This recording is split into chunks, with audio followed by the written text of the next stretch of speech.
अरे काका काहे मुंह लटका के बैठल बाड़ा?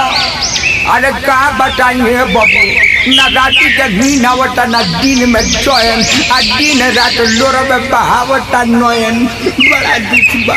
अरे तो का भइल खुल के बताओ। डीजे संदीप राजनीति संकुली राज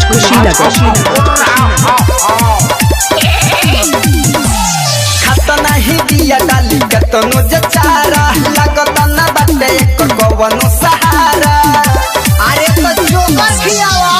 अरे खतना ही दिया डाली कतनो जचारा लगता न बाटे एक कवनो सहारा। झार फुपए कर केतना करइनी भागेले मुझको बनहर के रोखा। अरे का बताइए बाबू, न खातिया न पियो दिया, दिन रात भैं को ले बिया। अरे तोनी कोनो बाबा के जोगाड़ लगाओ ना जकरा देखा दे जाओ। रुको पता लगाओ तनी।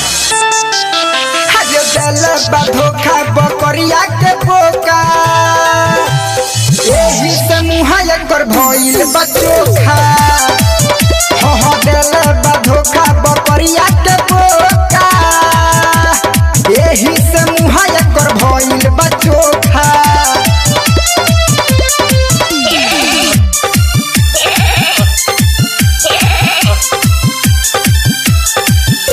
डीजे संदीप राजनीति संकुली राज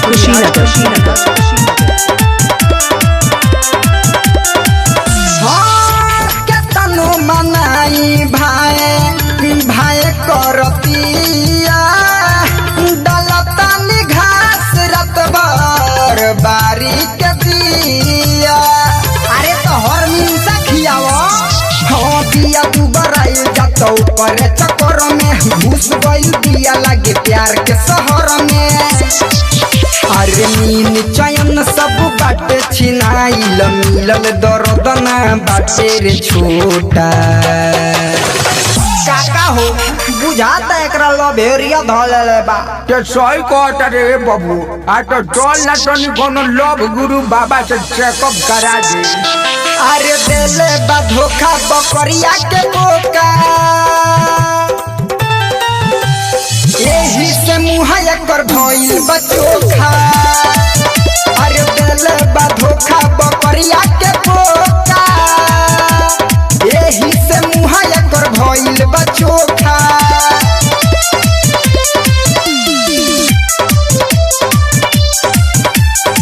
डीजे संदीप राजनीति गाजीपुर हारी ओम नगर।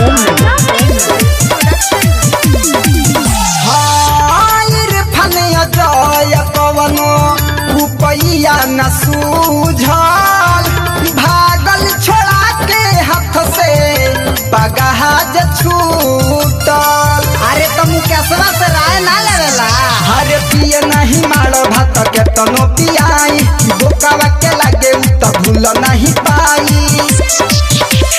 ओ नीलया सिक बेद मिलाई, देखी के कवनो तू ही हो मौका। काका हो देखनी राम पियरिया के बगीचा में घूमत रहलो, चलो धरल जाओ। हाँ चल जाले के छोड़म ना चल।